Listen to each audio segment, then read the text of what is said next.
So, this was actually kind of fun to put together. This is mostly new content that I'm going to be talking about. And when I was thinking about this presentation, what I really wanted to showcase was all of the studies that we have been involved in, and it's a lot of different people that have included transgender and non-binary individuals, mostly living with or at risk for HIV. It's not completely comprehensive. There's some studies that didn't make their way in, but I just wanted to give people a sense of what we're doing, and then really how we're doing it. How do we do this with a community that has historically been underrepresented, and how do we bring them in effectively into the research? We've done it well at times, we've done it poorly at times, and I just want to talk through some of these. It's also a mix of behavioral studies and clinical trials, along with some pharmacology mixed in. So it has sort of there's a nice mix, hopefully, that lots of folks can enjoy. And please interrupt me. I don't have a lot of slides, but for people who know me, I can talk for quite a bit, but please interrupt if you have a question. Sorry, those are my disclosures. So today what we're going to talk about is the importance of community engaged research with transgender and non-binary individuals. I'm going to highlight local studies that I have been involved with, and then some comments on best practices for collaborations with transgender and non-binary individuals. So what are some key considerations when conducting research with historically underrepresented populations? These are just some thoughts that I had, and there's a reference here where, I was thinking about it a little bit more, but, what does the community want? Is there some sort of research project you're trying to do because you think it's interesting, or because it will benefit the community in some way? And who's involved in that? Where are community members sitting? We know that in the past, this has traditionally looked, we have traditional research structures where the principal investigators are sort of at the top, and then, everyone else is underneath. And I think we all know that to do this effectively, there needs to be more equity. So how involved are they? And are they involved in study conception, design, and implementation? I think one of the things that comes up a lot, and I still don't have a great answer for this, but the question that arises is, are the study goals sustainable beyond the study end? So, once funding is done, are there ways that what has been created can continue? And then sort of on the research side of things, because in an ideal world, when research is conducted, it would be very inclusive of the community that you're working with, including the research team. That doesn't always happen, even if, even when we try to do that. So, has the research team been trained in cultural sensitivity and humility, and understands those principles, and can recognize when to step back, let others in, allow for different opinions? So the first thing I'm going to talk to you about is a series of focus groups that were done back in 2017. This looked at barriers and facilitators to PrEP initiation and adherence in transgender and non-binary individuals in Southern California. This was written by Wei-Ming Watson, who was a postdoc here at the time. And we had conducted 4 focus groups with 37 transgender non-binary individuals in San Diego and Los Angeles. And, mind you, this is 5 years ago. PrEP awareness was high, but participants had limited knowledge and misinformation about PrEP. And some of the barriers that were described, probably none of which will surprise people, were structural access. So specifically provider discrimination, lack of trans-inclusive services, and financial barriers. Mental health issues were seen as problematic, and concerns about potential side effects, drug-drug interactions with hormone therapy, and the lack of other STI protection that PrEP offers. Some facilitators of PrEP use at the time was the, notably increased PrEP availability, prior experience with taking daily meds, and a motivation to have healthy lives without fear of contracting HIV. We use these focus groups to help refine the next study I'm going to talk about, but we basically noted that there were structural and psychosocial behavioral factors that would need to be taken into consideration for for effective PrEP interventions. So this has been presented by Sheldon Morris. I just wanted to highlight again for those who haven't seen this study that that sort of came from those focus groups. This was a randomized trial of individualized texting for adherence building plus motivational interviewing for PrEP adherence in transgender individuals, the IM PrEP study. And the IM PrEP study has really sprouted a lot of studies and collaborations, which has been really nice. But so between June 2017 and September 2020, 255 individuals were enrolled in a study to receive TDF FTC for PrEP for 48 weeks, and they were randomized 1-to-1 to receive ITAB, which is an intervention designed by David Moore, which is individualized texting for adherence building, or ITAB plus brief motivational interviewing that was done through phone for people who are non-adherent, which was based on them not responding to the text messages they were receiving. The endpoints were the dried blood spot tenofovir diphosphate concentrations at weeks 12 and 48, which we had defined as perfect adherence if it's greater than 1246, and then protective adherence greater than 720. So I hope you can look at this, or you're able to see this pretty well. What I want, so these are the adherence outcomes, and there weren't a lot of significant findings in the ITAB versus the ITAB plus MI group, but I think there was a lot of interesting things that we did learn. So, so first of all, there was no difference seen in the two arms alone, except in transgender women for the protective levels, so greater than 719, with 52% versus 52%. There we go, versus 36%. And it wasn't quite statistically significant, but there was a difference here. But then where there was a little bit more statistical significance was in people actually responding to their text messages. So for both, for all comers and transgender women, the people who were in the ITAB plus motivational interviewing group were more likely to have positive yes responses from their text messages, which we thought was somewhat interesting, and sort of the way we put that together. So in addition to the automated approaches to adherence promotion, phone-based MI triggered by missing doses could improve PrEP adherence among transgender women. So that was sort of some of the big take-homes from this study. But the one thing that I did want to show, we also looked at or a multivariable regression model was done to look for predictors of adherence. And in terms of two factors associated with non-adherence at the protective level, were identifying as non-Hispanic Black and those who reported exchange sex in the past year. So this just becomes important for other studies that we continued with. Eric Storholm did a really amazing job with some interviews and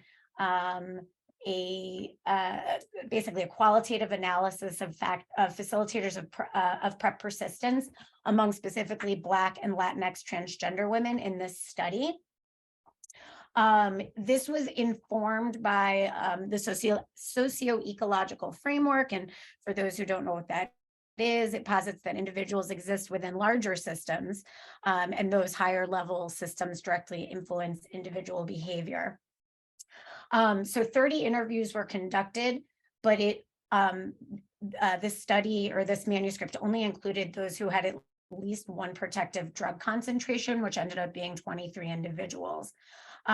The demographics were very similar to well, obviously, aside from this being Latinx and Black, but the age was about the same. And then you have people who identified as transgender women, and then about half identified as straight. And then persistence, this was interesting and something that I liked how Eric thought about this, but was sort of thinking about persistence in terms of what your levels were at the two different time points.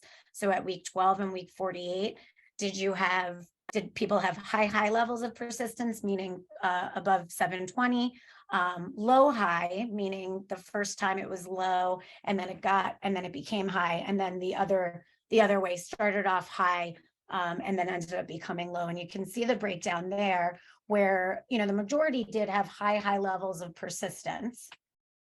And obviously these were people that, there was an interest in what the facilitators were. So looking at the different levels, so individual level facilitators included reminders. So those text messages were viewed as helpful. Sorry, the lights just went off in my room.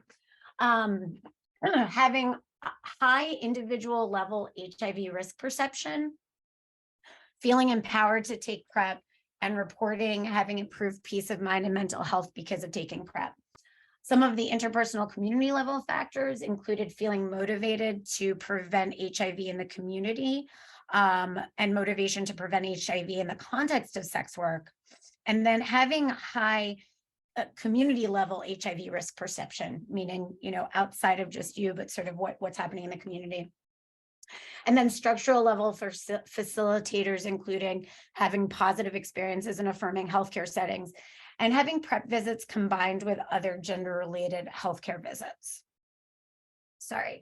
So, the conclusion here were that interventions aiming to increase PrEP uptake and persistence in Black and Latinx transgender women should use multiple levels of support shown by those who were able to start and persist on it, even with the multiple barriers that they face. We know that this can be done. So, what are ways that this can be harnessed? He also did another interesting study using a predictive model of all the transgender women, all the transgender individuals in this PrEP study, and what came out. So it was a longitudinal PrEP. He looked at longitudinal PrEP persistence data of 172 transgender individuals who were seen at weeks 12 and 48. So you had to have come to both of those study visits. And then similar to what I described before, there were 3 levels of PrEP uptake and persistence based on their levels at the start and the end of the study. Here, there was an interest in looking at people who had high levels, high-low, so people who started off well and then their adherence fell off, and then those who just weren't had low levels the entire time throughout the study. Again, individual, interpersonal, and structural level variables were entered into multinomial logistic regression models to predict levels of PrEP uptake and persistence, and these were based on hypotheses informed by syndemic and minority stress theories. So what came out of this, and this is what the title of the manuscript says, experience of gender-based violence predicted significantly lower odds of continuing PrEP, and greater PTSD symptoms were associated with greater odds of early PrEP discontinuation. And then on the flip side, higher levels of coping skills, already having been on PrEP and being in a stable relationship, were associated with greater odds of PrEP uptake and persistence. And the sort of the take-home message here was that future gender-based violence research, advocacy, interventions, and structural changes need to focus on improving the health and safety of, that all of these things focused on improving the health and safety of transgender individuals is greatly needed. These were, and I encourage people to read this, both of these articles, really interesting, and a lot of work sort of looking across these high and low levels of persistence and what came out from that. So sort of inspired by a lot of the work that was going on with the IM-PrEP study, Laramie Smith and I applied for one of the Ending the Epidemic supplements. And we were able to get a planning grant, which was called Transcending the HIV Epidemic, and in which we planned a mobilized community delivered response, or where we were planning a mobilized community delivered response with transgender individuals at high risk for HIV transmission. Sorry. So what we wanted to do is validate the acceptability and feasibility of 3 evidence-based practices, which included peer navigation, mobilized medicine, and social networks. What we also wanted to do was look at different areas in San Diego that would have the greatest potential to expand the impact of non-clinic based HIV services. So where there wasn't something that was already set up, or just where it was felt like the need was higher. We did several planning grant activities. I'm going to focus on the focus groups and the program development, just to give you some pieces of this. So we conducted 5 community focus groups. 2 were in Spanish, 3 in English. There were 30 transgender community members involved, and all the recruitment was done by the CBOs that we worked with in this study. And sorry, I should have mentioned it. This study really marked a big change in how we wanted to approach doing work, recognizing that we really needed to engage with community members from the start, and ongoing. And I think it was really, it was incredible who we were able to enroll in these studies, really with the help of really the T-Spot as one organization, and the center to some respect as well.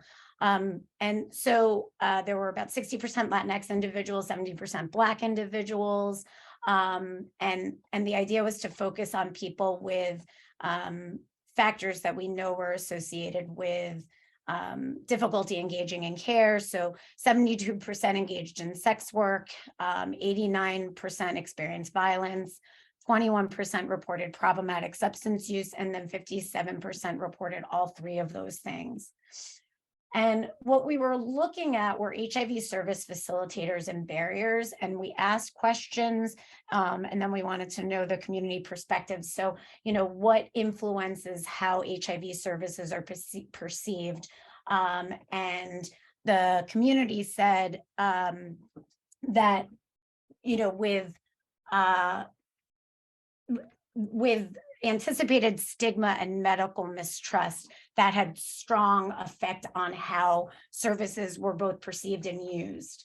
And then in terms of how, what influences how services are delivered and received, the community, was very clear in stating that they needed to feel safe in an environment that they were going to, and there had to be some level of cultural competency, and that even one negative experience could be traumatizing to an individual in their community and could really tarnish the reputation of that agency.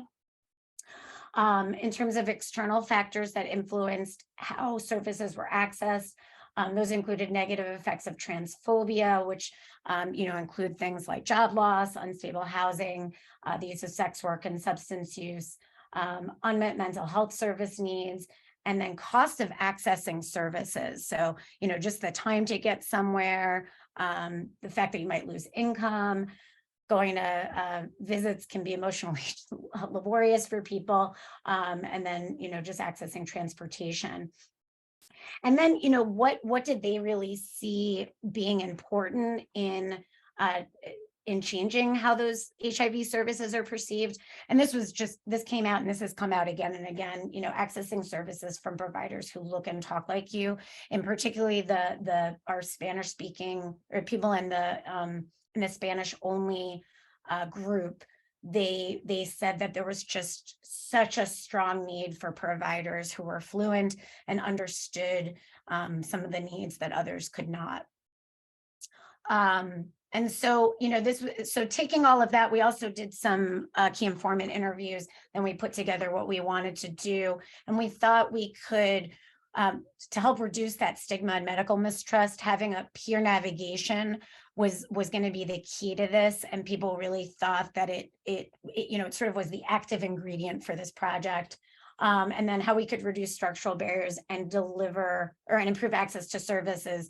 And that was using mobile platforms, which included a mobile van through family health centers, and then, potentially virtual platforms, which, the timing of this study sort of was as COVID was starting. So thinking about how that could be done.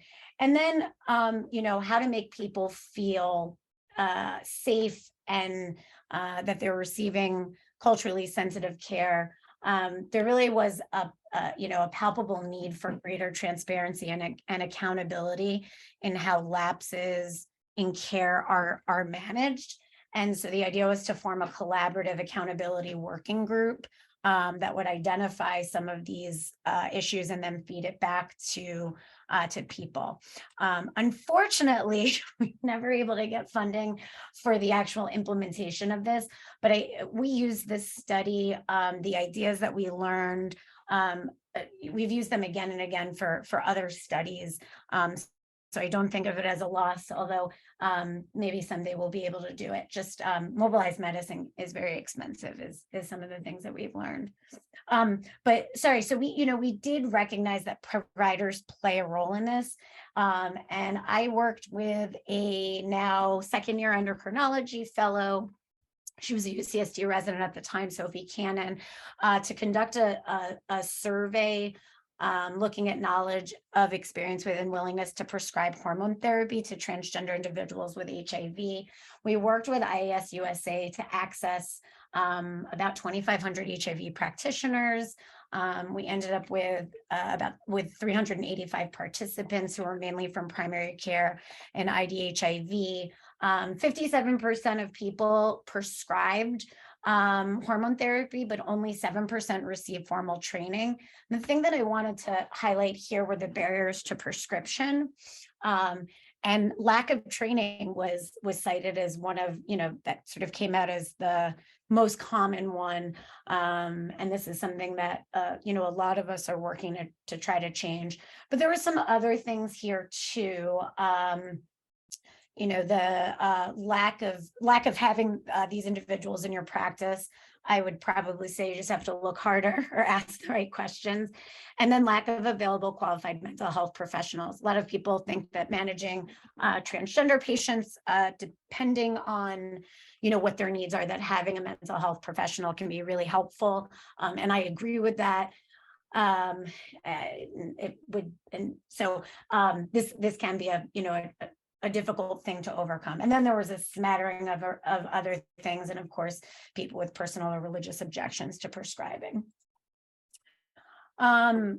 So taking one quick step back, from the I Am PrEP study, Dr. Morris's study, there was something that came out about, sex work. There seemed to be a signal with sex work, both for uptake and persistence. And we were interested in exploring that further. Myself and Heather Pines got a grant to develop an intervention for transgender individuals taking PrEP who've fallen out of PrEP care. And there are multiple phases to the study, but we did submit an abstract about the first two phases, where we used a mixed method sequential explanatory approach to generate this data. In phase one, we looked at the quantitative data from I Am Prepped. Of the 170 individuals that were in studies still to evaluate, 24-week retention. So that, was the midpoint of the study, and we wanted to get some data to look to see what was happening. Already there was that signal for people engaged in sex work. So we then conducted 15 interviews with PrEP experienced transgender women that was purposefully sampled to include transgender women who engaged in sex work. And just want to highlight here that people did have different gender identities. There was, some diversity in terms of race and ethnicity. 66% were currently on PrEP, and 60% had sex work experience. Again, the recruitment was done through our collaborator, the T-Spot, and they've become an incredible group to work with to recruit participants for this, and primarily use Grindr to recruit people for these interviews. And so what we broke this down into phase 1 and phase 2. For phase 1, transgender women not retained at 24 weeks were more likely to report sex work. And we'd already seen that, or you already saw that in the data we presented. And what came out in the interviews was that there were 2 subcategories of sex work engagement. Non-survival sex work, these are people who actually did very well with PrEP care. They got hormones through their providers, they had stable housing, and they exchanged sex for money.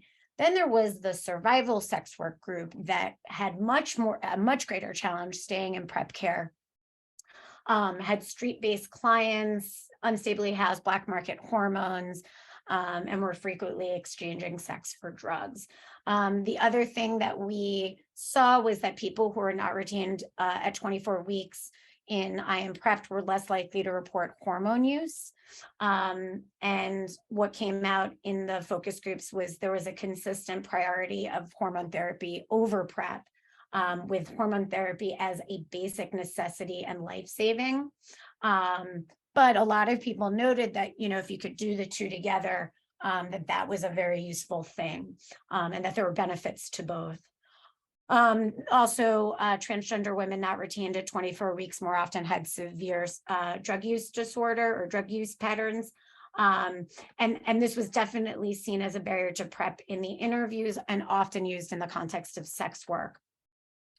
So, transgender women who engage in survival sex work experience may require additional supportive resources to stay engaged with PrEP care. That will likely be a lot, and potentially cost money. And that the reciprocal benefits of hormone therapy with PrEP suggest that co-locating these services, may be an optimal strategy for improving PrEP retention. And this was written up by Jackie Andrzejowski. I'm sorry if I didn't say their name already. A great postdoc student that we are working with, or graduate student. Sorry, I get so confused about all the terms. Postdoc student. I have presented this data. I just wanted to quickly move into, since you've heard from a lot of people that, doing hormone therapy and PrEP at the same time could be really important.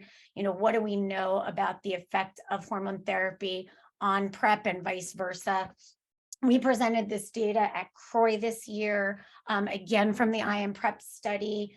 There were 172 individuals enrolled in a hormone sub-study. We looked at sex hormones at 0 and 12, as well as tenofovir diphosphate, and which is the active metabolite of tenofovir. We also looked at desired hormone effects and satisfaction with hormone therapy at week 0 and 24. What we found across 49 transgender women on stable estrogen, there was no significant change in their estrogen concentrations between weeks 0 and 12. And that was, that was very, very obvious. What was more interesting, and something that we're still working look at a little bit more, and this is something that I still need to get to. In transgender men, we had 39 individuals on stable testosterone, and the concentrations were lower between 0 and 12. I would say, as someone who prescribes, not likely clinically meaningful, and the Cohen's D was very small, or was small, but we are also going to look at free testosterone levels, because that's an important thing to consider when you're looking at these concentrations. But then what everyone cares about, so transgender individuals tend to care about what I just presented the most. And then what the world wants to see is, are there any changes in tenofovir diphosphate concentrations? And if you look, I think you can see my arrow. There was no difference in transgender women taking and not taking hormone therapy, and similar with transgender men. And then what also was not different was, and the numbers are a lot smaller here, as people went off study and didn't complete all these surveys, but there were no changes in body satisfaction when people started hormone, or when people started taking PrEP, and no change in their satisfaction with the hormone therapy on their gender transition. And this was also data that we presented at CROI this past year, and this was a collaboration with the CFAR Translational Viral Core, including Antoine Chalon and Sarah Gianella. This was sort of a manifestation of a study that we did looking at the genital microbiome and tenofovir levels in cisgender women. And then we decided to see if we could add in transgender men who were in the IM PrEP study. And we basically were trying to look at differences in the cervical vaginal fluid microbiome and tenofovir concentrations. And we were able to enroll 13 transgender men, 6 of whom were on not taking testosterone, and then 7 taking testosterone, a lot more in the comparator group of the cisgender women. And this data, we've already presented, but we wanted to compare the two. And if you look at the figure 1, what you can see, for those whose eyes maybe can see this, is that there is more green in the first panel, which is this cisgender women, than in the second 2 panels, with basically the conclusion that there is a predominance of lactobacillus, which is protective against HIV acquisition in cisgender women compared to transgender men, regardless if they were taking testosterone or not. But there was higher alpha, lower alpha diversity in transgender men in their microbiome, which is actually potentially better for HIV transmission. But I think we were trying to see if there were any major differences by taking or not taking testosterone. We did not see those things, but there definitely were differences between cisgender women and transgender men in terms of what we were seeing. So as more and more patients are taking, have switched their PrEP regimens to tenofovir alafenamide FTC, we wanted to see, and again, driven very much by the community and what are the drug interactions, we looked at differences in hormonal measures among transgender individuals assigned male at birth who were switching from TDF FTC to TAF FTC. And this was a sub-study of a study that Sheldon Morris did, looking at patients who transitioned from TDF FTC to TAF FTC. And we did a little bit more of an in-depth look at the hormone values.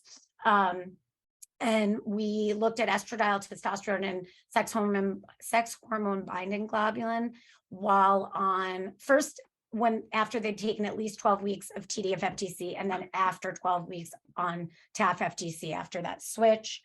And what is very important here So we have this divided into non-users of gender affirming therapy and then users of gender affirming therapy. And the key was to compare, the hormone levels during, when they were taking TDF versus TAF. And very importantly, all the p-values are not statistically significant, meaning that there were no changes in hormone values going from TDF to TAF, whether you were taking hormone therapy or not.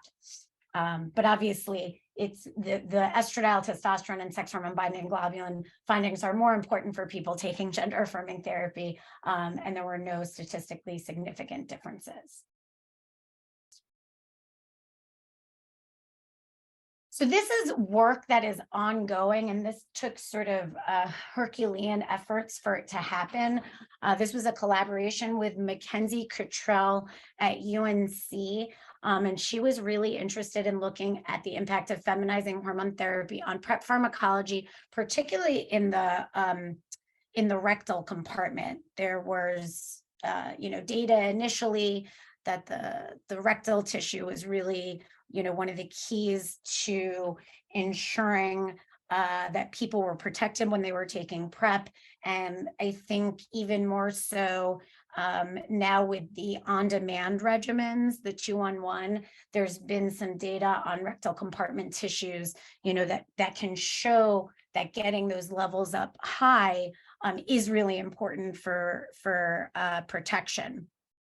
So what Mackenzie's doing is quantifying tenofovir diphosphate and competing nucleotides in both the blood and the lower GI tract of people, of transgender women on PrEP. Sorry, that's taking PrEP and not taking, on PrEP, taking hormones and not taking hormones. And we are hoping to sample the lower GI tract in a more minimally invasive way with a cytobrush. That was done in a first aim and did not work. So it ended up being rectal biopsies, which was, the effort was led by Lalo Kachai, and it really was an amazing thing to happen. It happened at the Owen Clinic, and it was a lot of people who had to sort of work to do this. And again, how do you get transgender individuals to want to do rectal biopsies? Well, you work with people in the community who can talk about it. And again, we worked with T-Spot and the center for this. We were able to enroll 21 individuals. Some had 2 visits. We first started by looking at people who were taking TDF, FTC on hormone therapy and then not on hormone therapy. But then with that switch study that I just talked about, we also decided to look at a few people. Unfortunately, we weren't able to enroll as well for this. We're only able to get 6 total who were taking TAF FTC. And so what we found was that the plasma tenofovir data confirms what others have shown, that the parent compound concentrations are lower in those taking hormone therapy. That's shown in the green here, but unlikely to be clinically meaningful. And that keeps coming up. You can see there is overlap. So it's lower, but not statistically significantly lower, but lower that it's raised some concern and some questions. And then this is sort of the more interesting part of the study that Mackenzie loves to talk about, looking at blood-derived CD4 cells. There was no difference in tenofovir diphosphate concentrations, which actually may be the most important thing here. Looking at the fraction of the blood where infection can occur, that may be the most important thing. Of course, what we're waiting to be able to put out are the rectal tissue data, which is not completed, and I was told I should not even try to talk about it. But that we still have a little bit more analysis to do. But really, a lot of fantastic work by the CFAR translational and viral core to help with that. So I think those are most of the studies. I think there's one thing I'm going to talk about again, but some of the best practices for successful collaborations with transgender and non-binary individuals. So what I haven't highlighted yet and will in a moment, is establishing and co-running community advisory boards. So I'll come back to that in a second. Paying transgender individuals for all of their work, including outreach and recruitment. I think for years we've expected people to just show up for things because we ask them to do, but they really want to hear about it from a trusted source. And having a trusted source do it does mean that it's time and effort for them. So paying them for that work is really important. What we found is that strong collaborations and ones that you continue to work on lead to future opportunities. What's also very important is making sure to communicate the results in understandable language to community members. You know, we can do all this work, but if we don't feed it back to the community and say, here's what you were part of, and this is what it all means, and now where do we go from here? You know, it's that will be very challenging in trying to move forward. And then again, we know that staff isn't gonna 100% represent the community that you're serving, and so making sure that they're being trained in appropriate use of language. You know, I cannot stress gender pronouns, and you know, making sure that you're not misgendering and or dead naming people. Be present, show up to events in the community, and don't just do it, you know, to get a check mark. Do it because you want to. And I think coming in, you know, and being part of those experiences are really wonderful. And then, you know, I think I'm talking to a bunch of people that all are involved in this. So, but you know, we have the ability as providers to advocate for change. We can use our voices to do that. So, you know, one of the things we used our voice for was creating the CFAR Transgender Non-Binary Community Advisory Board, which we founded in 2018. And this is outside of the other CABs that exist through the AVRC and ON and CFAR. It is part of the CFAR and wonderfully supported by them. And it was established to improve and sustain the health and well-being of transgender and non-binary individuals, helps build bridges between transgender non-binary community and key health initiatives that will ultimately benefit the community. And it's been a really nice collaboration over time, although shifting to a virtual format, I think has been difficult for us over time. But there have been a lot of great things that we've done, including holding community events. Obviously, you can see us tabling with other UCSD folks at Pride. But led by Jordan Silva, we developed best practices report for identifying and including transgender non-binary participants in research, which is available on the CFAR website. And then, you know, the other thing I said, advocate for change. I think we have a burden on us to try to change the way we talk about things. And again, no surprise to this group, but you know, the importance of using inclusive and non-stigmatizing language. And I was invited to write a viewpoint with CID about the need to use language that empowers people as opposed to stigmatizes. And basically asking people who submit, as well as reviewers and editors, to make sure that these are things they are looking at. So, you know, really the idea of using person first terminology whenever we can. And then the table was chopped a little bit. So just terminology to use when reporting on sex, gender, and sexuality. These were just some examples of things that should be used. And, you know, if you are putting in a grant or reviewing a manuscript, these are things that you can make changes for yourself. This was the slide I made while Kim was talking. Some of the things we've also done with the support of the CFAR, the HIV Institute, and the center are healthcare symposiums. So we had our first in 2018, which was at the center. And then actually started by Ankita Kadakia, we are now holding our 4th annual UC San Diego Transgender Healthcare Symposium. It's in person on campus, lots of amazing partners and supporters. I believe we're actually at capacity, but if you really wanted to go, I'm sure we could figure it out if it was something that you wanted to do. And I just wanted to acknowledge the efforts of a lot of incredible people that have supported this work. I hope I didn't miss anyone, and I'm afraid that I did, but really just wanted to acknowledge that there have been a lot of really great people involved in moving this work forward.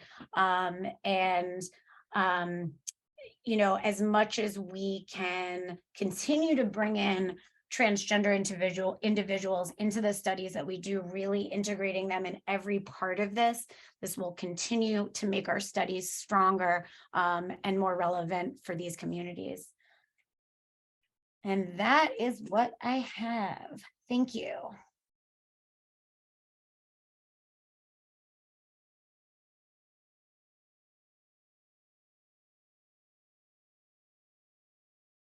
Thank you, Jill. That was awesome. Sure. On my show there. Yeah, happy to take any questions. Can go back to any slides. I see Robert has unmuted himself. Hi, Jill. Great talk. You know, you did a nice job commenting on sort of involvement in research and, you know, the sort of prioritizing studies that actually benefit the community. So I wonder if you could highlight maybe sort of the situation before, you know, some of these studies and how that contributes to some of the attitudes maybe of distrust or you know, other sort of background items. Yeah, I mean, this is a great point that, and I said at the beginning, we've not done all these things perfectly. So the main study that we talked about, the IMPREP study that sort of started all of this, was not that well informed by the community. We tried to include as much as we could, but I think we didn't, I mean, as much as we were trying, we didn't learn all these principles. And I think everyone knows, right, when an RFP comes out, you're just kind of scrambling to get things together. And, you know, how do you do that more effectively? Well, I'd argue if you have community advisory boards where you're frequently talking about things that you'd like to see and new ideas for studies, you may be better positioned when a study opportunity or a funding opportunity comes up, that these would be things you've already discussed. You know, I just submitted a very small grant, a Kickstarter with a resident, but we're going to be working with the Transgender Health and Wellness Center. And we tried to write it alongside them as much as possible. Again, I think we could be doing better frequently, though there isn't the time.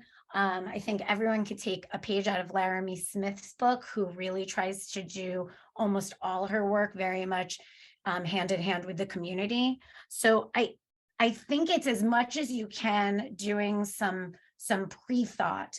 And it may be related to, I think what I was also trying to show is through studies that we did where we learned from the community, we use those principles to help us think about the next studies. So that, I hope that answers your question. Yeah, no, totally. And you just said it, you know, like those formative studies and the Kickstart stuff are the good mechanisms for right, you know, getting that initial involvement. Yeah. Right. So vote for a Kickstart, CFAR, when we resubmit it.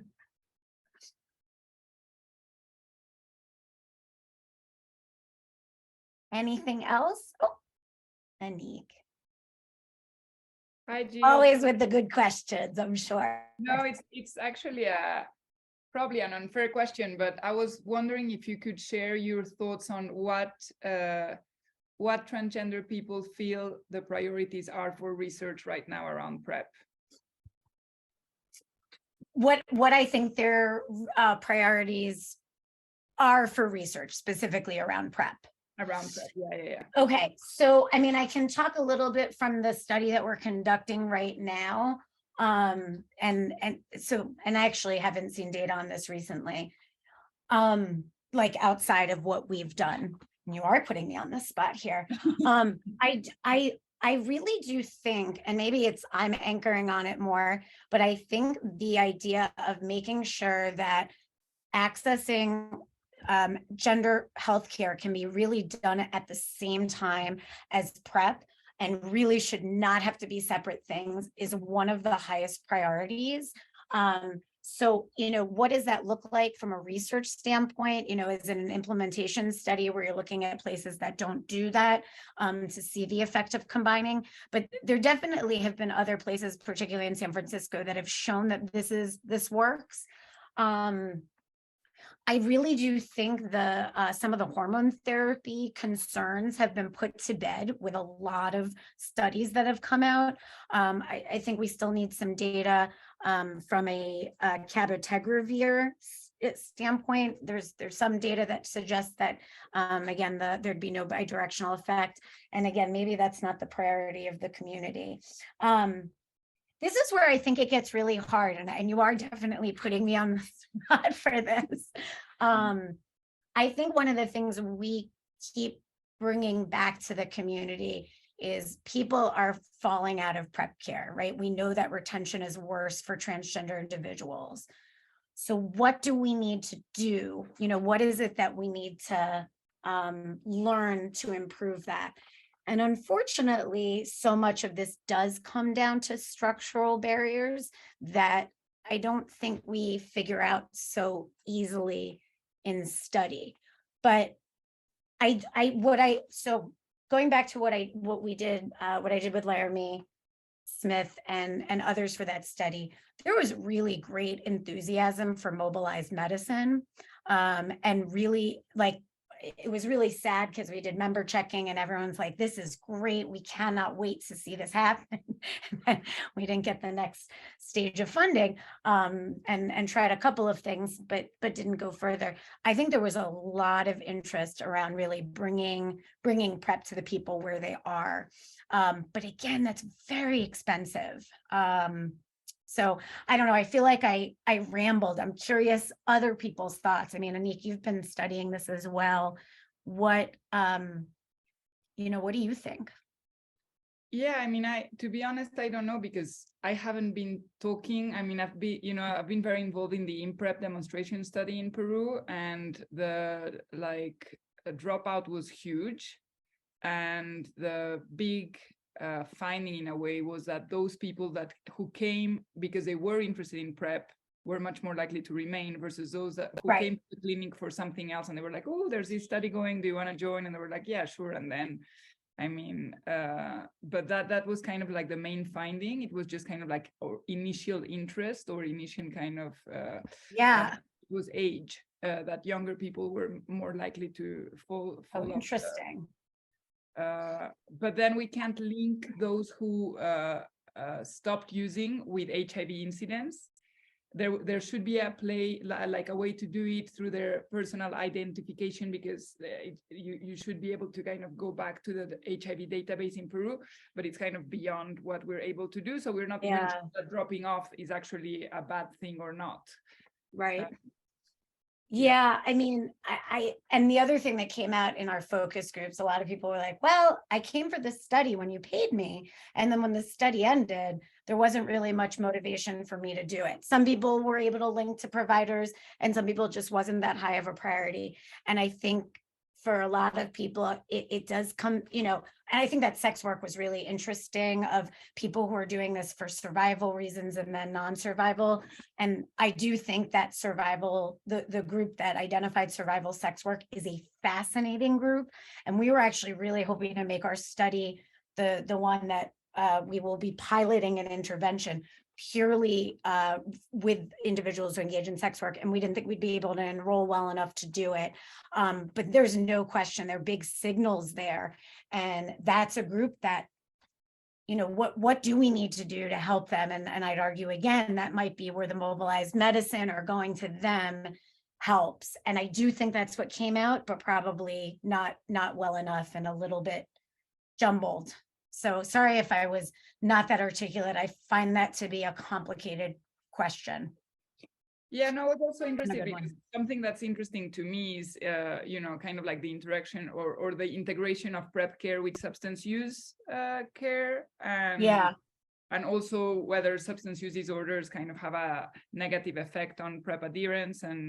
But it doesn't sound like that's a priority for transgender women or transgender people as Right. I mean, and that we didn't hear much about co-locating those services specifically. I don't know if we asked, like it really came out about, you know, putting gender affirming services with PrEP. But I do think we know that if you, for most people, co-locating all services in a space that they want to go to. I mean, if you co-locate in a place that is not an affirming place, and I know there's been feedback about, you know, places in San Diego where that happens, then you're really making it challenging for people.